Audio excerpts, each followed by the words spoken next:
Dr. Anna Saylor with Every Chiropractic Center, and today I'm talking about TMJ, or specifically TMD, which is temporomandibular dysfunction.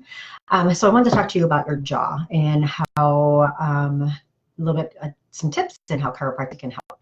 So most people know about their jaw because you use it a lot. So if you think about it, so your jaw should actually track. You're going to feel on both sides. Your jaw should actually track and open nice and smooth. So you shouldn't feel any clicking. You shouldn't feel any popping. You shouldn't feel like you're deviating to one side or the other. So if you open up your jaw nice and wide, it should actually come down nice and easy. It shouldn't go one side or the other. So if you do have any kind of popping or clicking, you might have either TMJ syndrome or TMD, which is temporomandibular joint dysfunction. The other thing that you should be able to do is you should be able to do, they call it the 3-finger test. So when you open your mouth, you should be able to easily put 3 fingers in your mouth without any kind of pain. So usually the number one sign that people have that there's something wrong with their jaw is they're going to have pain first, or they're going to feel soreness, and you're going to feel it usually kind of right here. It also may lead to other things like headaches and neck pain, and we'll get into that. But I just want to specifically talk about your TMJ right now. So most people, here's your skull, and it is pretty and it's pink for our office. But your jaw, your temporal mandibular joint, temporal is this bone here. Mandibular is basically your mandible, and so it's where the two meet. And if you think about it, it should be actually a nice, it's like a ball and socket. It should be a nice tracking. It should be smooth. So that's your TMJ, temporal mandibular joint. When you have an issue with it, that's where they add the syndrome or the dysfunction to it. Okay, so one of those things that you use, you don't think about it, but every time you talk, every time you chew, it's constantly being used. So it's really one of the hardest working joints in your body. They say on the average you use it 2,500 to 3,000 times a day. So if you think like, your wrist, how it moves, your jaw is constantly moving. And so it doesn't get the rest it needs. It doesn't get the love it needs either. So we'll talk about that. Okay, symptoms. Symptoms of TMJ. They could be a number of things, and it varies from person to person. There's not one single diagnosis for TMJ. There's not one thing like if you have this, you have that. But it just does start with, do you have pain in the jaw? Do you have clicking in the jaw? Do you have popping in the jaw? And it could be one side or the other. Do you have an issue with opening your mouth wide? The first thing people usually say besides pain is, I'm having trouble chewing. Or, when I chew like a sandwich, I can't open my mouth to eat the sandwich and it's hard to chew. Those are some of the most common symptoms.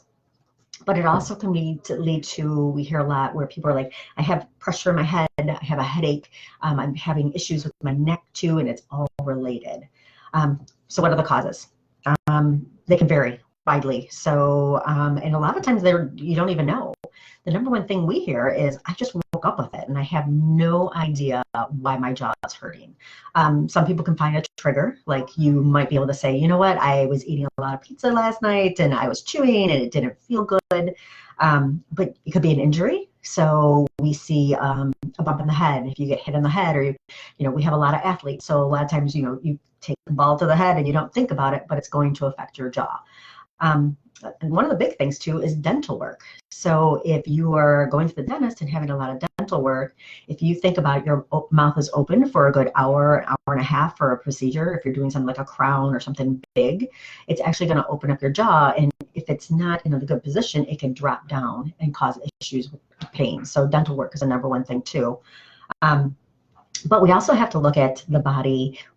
When we're diagnosing with patients, we're not just looking at the jaw, we're looking at the cranial bones, we're looking at the neck, we're looking at the shoulders, because it's all connected. You can't have one area be, the song that hip bone's connected to the leg bone that we all grew up, singing in elementary school is true, because you can't just have one issue here without having an issue on the opposite side. And also it's going to affect everything, because the connection between the jaw is with the rest of the cranium, it's with the neck, it's with the shoulder, it's a whole complex. So we want to look at all those kind of causes. Standard treatment, most people know, like the first thing you do is go to your dentist, because it's my jaw, it might be my tooth. You might try things like a bite guard. You might try an appliance at night, especially if you're a grinder.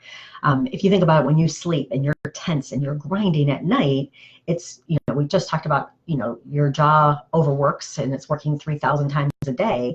If you're a tooth grinder at night, it's not going to break at all. So it's really being affected, and it's really, really sore, and it's really tight. So the stress at night especially can really affect your jaw too. Heat, ice, those kind of things seem to, like pain relievers. For us, we want to go, as a chiropractor, we want to actually look at the root cause. We want to look at why, the underlying. We don't want to give you a bigger Band-Aid. We don't want to mask the symptoms with pain relief or, like ice, because ice is going to help. But why is your jaw tracking wrong? Why is your jaw causing pain? Why is your neck stiff?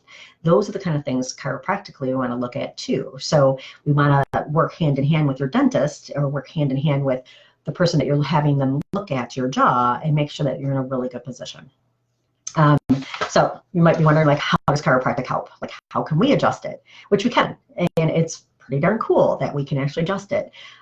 So like I said, with chiropractic, the first thing we want to look at is making sure your jaw's in the right position. So we are going to do a bunch of different tests here to rule everything out, but we can actually address the TMJ, we can adjust the temporal bone, the mandibular bone. We're going to adjust all the different cranial bones. And the tool that we use this, and I'm backwards here, but this tool actually can gently adjust any areas of the cranium and put them in the right position. So what we have our patients do is we'll have you clench your jaw so we can adjust you so your muscles relax. We'll have you open your jaw so we make sure that the tracking is in the right position. So as we adjust it, the tracking's good.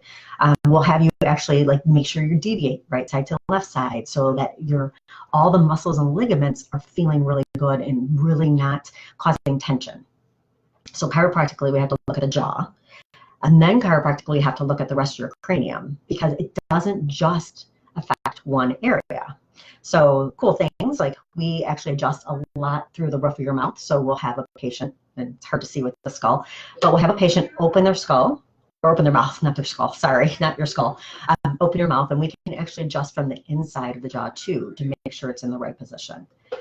Then we have to look at that neck-shoulder connection, making sure if you are having an issue with your jaw, chances are, if you if you have an issue on your left side, this is left side, and then you start going, well, yeah, my neck is always tight in the left side, my shoulder's always tight in the left side.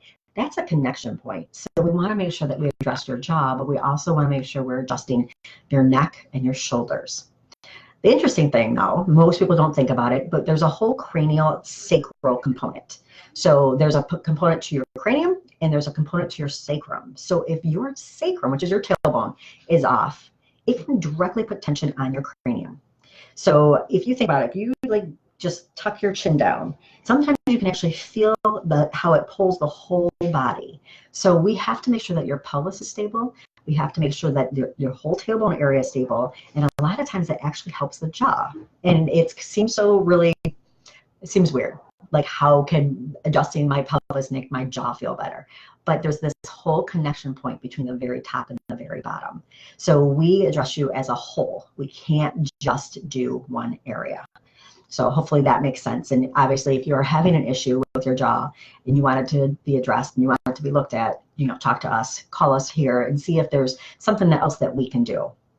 Especially if I hear, I've been everywhere, I've tried this, I've been using this bite splint. My mom, for example, she was a prime candidate because she had a big TMJ issue going on. And especially with adjusting inside her mouth and adjusting on her jaw, it made a huge difference.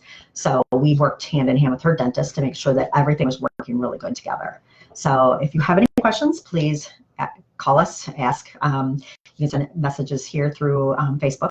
So once again, I am Dr. Anna Saylor with the Every Chiropractic Center, and we were talking about your jaw. So have a wonderful day, everybody. See you later.